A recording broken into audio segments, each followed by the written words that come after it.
டெரிஃபயர் 3 அப்படின்னு 2024ல ரிலீஸ் ஆன ஒரு ஹாரர் த்ரில்லர் மூவி இப்போ தமிழ் டப்பிங்கோட வெளிவந்திருக்கு. இந்த திரைப்படம் எப்படி இருக்குங்கிறதா இந்த ரிவ்யூல பார்க்க போறோம். ஆக்சுவலி இந்த படம் ஒரு மோஸ்ட் வயலன்ஸ் படம் அப்படின்னே சொல்லலாம். அதனால கண்டிப்பா ஃபேமிலி ஆடியன்ஸோட அதுலயுமே கிட்ஸ் எல்லாம் இருந்தாங்க அப்படின்னா கண்டிப்பா இந்த படத்தை யோசிச்சு கூட பார்க்காதீங்க, அவங்களோட சேர்ந்து பார்க்கலான்னு.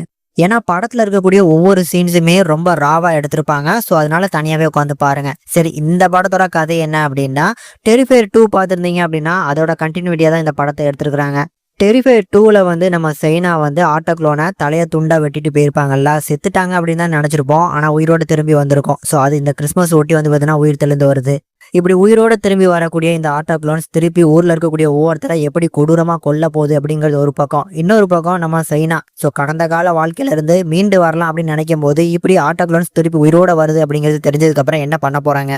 கடைசியா இந்த டெரிஃபயர் 3லயாவது நம்ம சைனா இந்த ஆட்டோக்ளான்ஸை கம்ப்ளீட்டா தீர்த்து கட்டினாங்களாங்கிறதான் கிளைமேக்ஸ். விஷயம், இந்த படத்தை பொறுத்தளவுக்கு கதையெல்லாம் பெருசா எதிர்பார்க்கவே முடியாது. ஆனா ஒவ்வொரு சீனும் ராவா இருக்குங்க. அந்த ராங் டேன்லாம் படம் பார்த்துருப்பீங்கன்னா அதுக்கு ஈக்குவலா பாத்தீங்கன்னா ரொம்ப ராவா எடுத்திருப்பாங்க. கையை வெட்டுறது அது வெட்டுறதுன்னு அப்படி ஆட்டோக்ளான்ஸ் இந்த படத்துல ஒவ்வொருத்தரும் அந்த கொலை பண்ணக்கூடிய போர்ஷன்ஸ் தான் one of the highlight scenes அப்படின்னு சொல்லலாம். அந்த சீன்ஸ் எல்லாமே ரொம்ப எஃபெக்டிவா பாத்தீங்கன்னா ப்ரெசென்ட் ஆயிருக்கு இந்த படத்துல. ஆனா எனக்கு மட்டும் ஒண்ணு தெரியல, இந்த ஹாலிவுட் மூவிலாம் பாத்தீங்கன்னா அந்த சென்சார் போர்டு அப்படிங்கிறது ஒண்ணு இருக்கா இல்லையான்னு தெரியல. ஏன்னா அவங்களுக்கு மட்டும் இந்த மாதிரியான ராவான ஒரு படங்கள் பாத்தீங்கன்னா பெர்மிஷனோட எப்படி ரிலீஸ் பண்றாங்க அப்படின்னு தெரியல. ஏன்னா நம்ம ஊர்ல சின்ன சின்ன விஷயங்களுக்கும் இந்த சென்சார் போர்டு பாத்தீங்கன்னா எப்படி பண்றாங்க அப்படிங்கிறது நம்ம எல்லாருக்குமே தெரியும்.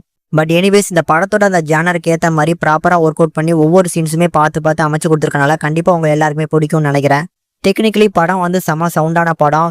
சினிமோட்டோகிராஃபிக் எல்லாமே பாத்தீங்கன்னா அருமையா பண்ணி கொடுத்துருக்கனால கண்டிப்பா பாருங்க. தமிழ் டப்பிங்குமே அருமையா இருக்கு. சில இடங்கள்ல கண்டிப்பா அந்த சவுண்ட் எஃபெக்ட்ஸும் ஹாரர் போர்ஷன்ஸும் நல்லா ஒர்க் அவுட் ஆயிருக்கனால ஒரு மஸ்ட் வாட்சபிளாவே நான் சஜஸ்ட் பண்றேன். கண்டிப்பா ட்ரை பண்ணி பாருங்க. ஆனா தனியா உட்காந்து பார்த்து என்ஜாய் பண்ணுங்க. இது 2வது டைம் சொல்லிக்கிறேன். ஏன்னா இந்த படம் அந்த அளவுக்கு வயலன்ஸா இருக்கும். கடைசியா இந்த படம் பார்த்த யாராவது இருந்தீங்க அப்படின்னா இந்த படம் உங்களுக்கு எப்படிப்பட்ட படமா அமைஞ்சது அண்ட் இந்த படத்துக்கு நீங்க எந்த ரேட்டிங் குடிப்பீங்க அப்படிங்கறத மறக்காம கமெண்ட் செக்ஷன்ல கமெண்ட் பண்ணுங்க. நான் பார்த்து தெரிஞ்சுக்கிறேன்.